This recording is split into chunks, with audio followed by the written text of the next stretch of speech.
Hello everybody, I am here to demonstrate how to bring in a multicolored clip art file into Inkscape and convert it into a vector file to use in a cutting software. My cutting software of choice is Cricut Design Space, but these SVG files can be used in any software that reads vector files. Alright, let's get started. So I've already copied down a cute little pelican file who happens to be a PNG. A PNG file is an excellent graphic file that has no background to it. You can see as I move the bird around, you can still see the canvas behind it. JPEG files will typically have a white background to them.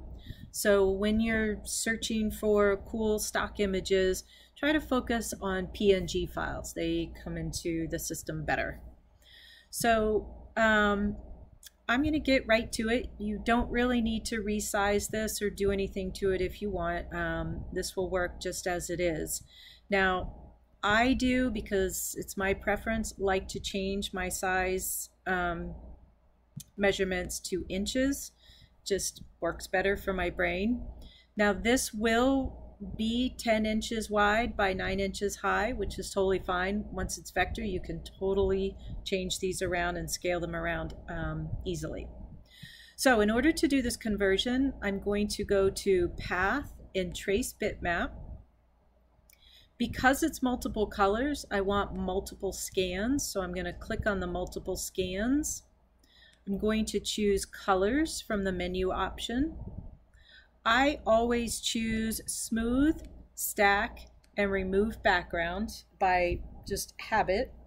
Because this is a PNG, it does not have a background, so it doesn't really matter, but this is just habit for me. So I can see here I have a couple of different colors. I've got a dark gray eye, a pale body, a yellow beak, a gold trim, and then like a kind of a top trim. So I don't need 8 scans. I need, I'm going to go 6 scans. I've been doing 5 scans and I keep losing a color. And then I'm going to go ahead and choose update. And it's going to render an image here in the preview box. Now don't worry if this looks a little scraggly, right? It'll clean itself up once it converts over. Now I'm going to click apply, and you can see that Inkscape is working. And once it's done, it's going to put the vector image on top of our original image. Okay, we don't need this box anymore. You would leave this open if you weren't happy with how it did it, and you could come back and redo it. But I'm done with this, so I'm going to close the bitmap box.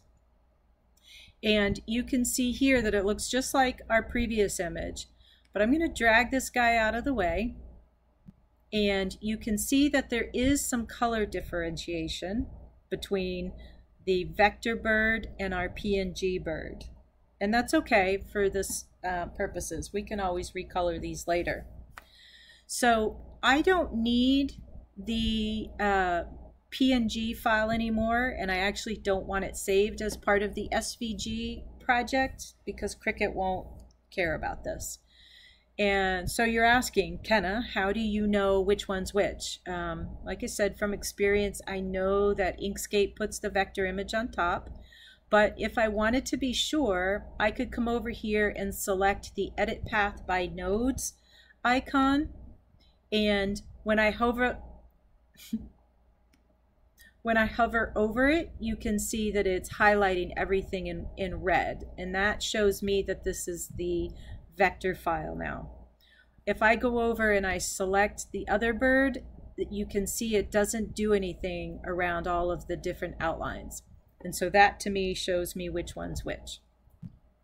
So I'm going to go back to the normal select and transform mouse, and I'm going to delete our PNG bird because we don't want it anymore. And you can either delete by using your delete key if you've got that on your keyboard, or Control X using a shortcut key on your keyboard, or you can go up to the Edit and cut menu option. So let's bring our vector file back over. And one other thing, there's two other steps that I like to do to make sure that these are individual objects when they come into the Cricut design space. I'm going to go up here to the object menu and I'm going to select ungroup so that it ungroups all the various colors.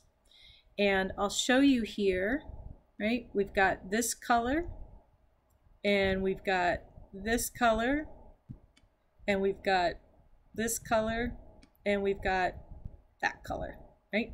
So we've got our plain body, we've got our gold feet, or our gold beak and feet, we've got a little black eye, and we've got the outline parts.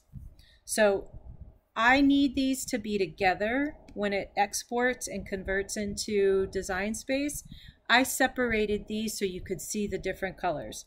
So I'm going to undo all of that, and you can either use the undo up here on the menu, or you could use Control-Z, or you can use your edit menu options.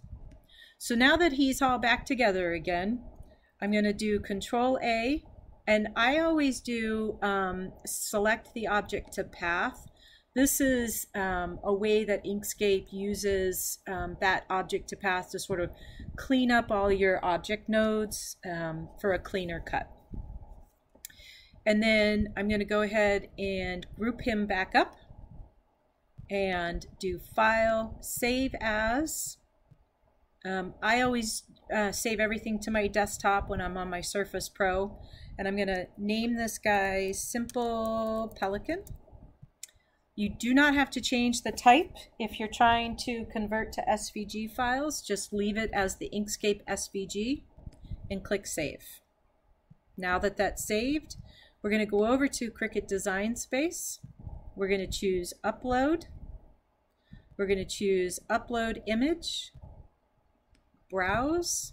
I'm going to go to my desktop where my file has been saved. Choose my Simple Pelican SVG file and click Open. Here he is. It preserves the name of your SVG file, so you can either leave it or change it. I'm going to leave it and click Upload. He's now in Design Space, so I'm going to select him and click Add to Canvas. And now he is in Design Space. And you can see over here, he's still grouped, right? But you've got all these individual colors that you can turn on and off, right? Turn on and off the gold, the beak. You've got your basic body and your regular body. And so now you've got your 5 pieces that if you were going to cut this guy out, you now have him. Ooh, I don't need a box. All right, thank you so much. I hope this was helpful, and please don't hesitate to ask me any questions.